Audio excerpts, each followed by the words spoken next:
Welcome to the O'Connor Elder Law channel. I'm your host, Melissa O'Connor.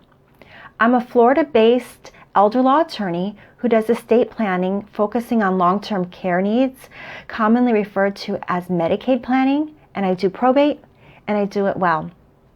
Today I wanted to talk to you about irrevocable trusts used for Medicaid planning.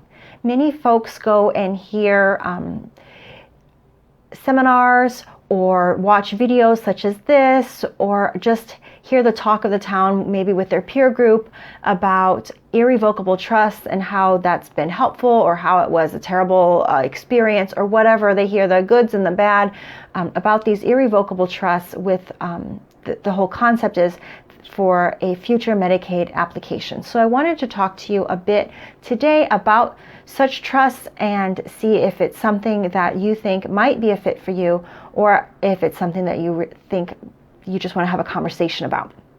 So an elder law attorney might suggest an irrevocable trust used for Medicaid purpose planning, future planning purposes, if you are a person who wants to make sure that you protect your assets for your spouse and your children and yourself, and you believe that you may have long-term care needs in the future, even though your health is pretty good right now, and you also have people that you trust that can serve as trustees, and you don't have any sort of other long-term care insurance in place, or the insurance in place you have, you're concerned it's not adequate.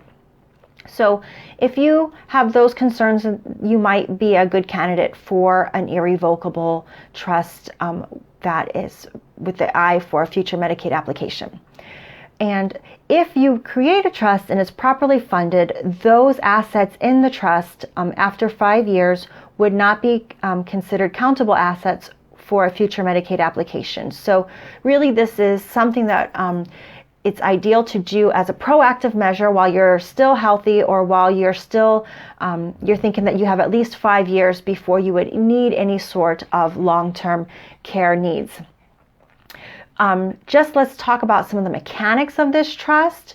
You, as the trust maker, would create the trust. However, you and your spouse are not able to serve as the trustees. You would need to designate somebody that you trust to serve as your trustee, and that person then would be given certain authority, which you outline when you make your trust. So you say what the authorities of the trustees are, and what authorities that trustee does not have.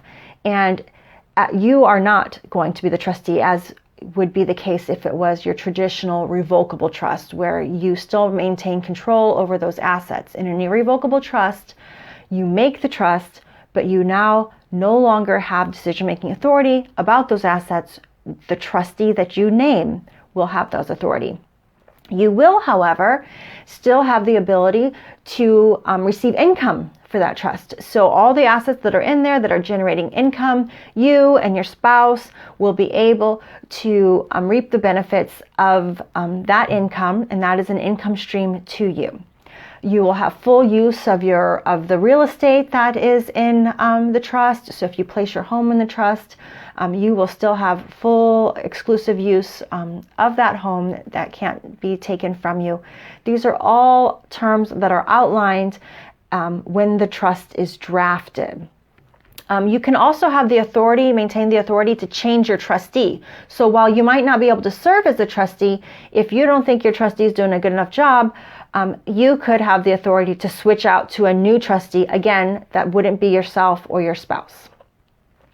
And then if we had a future Medicaid application, those assets that are in the trust would not be counted as assets for Medicaid application purposes. And since you're not going to be able to have control over the assets that are in the trust, you want to really make sure that you know what you're funding into the trust and what you keep out of the trust, because you don't have to put every single asset that you have into your irrevocable trust for Medicaid purposes. So this is really a planning tool that it's important that you and your attorney sit down and come up with a plan as to what you think you need for the next 5 years So what should we keep in? What should we put in? What should we keep out? And based on that decision-making process, you'll have a picture as to, okay, this is what, this is what I envision, this is where I want to go with things.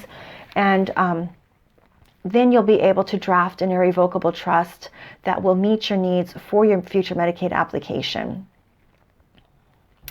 So I hope that this information has been helpful to you. If it has, I ask that you like and share with others, and I highly encourage you to reach out to an elder law attorney if you have an interest in this sort of tool, because this is definitely something that requires a good conversation about, because these are not one size fit all. They are very unique, and they are tailored to each individual's special needs and family circumstances. So I highly recommend that you reach out to an elder law attorney for assistance to determine if this is a proper tool for you. Again, thank you for joining me.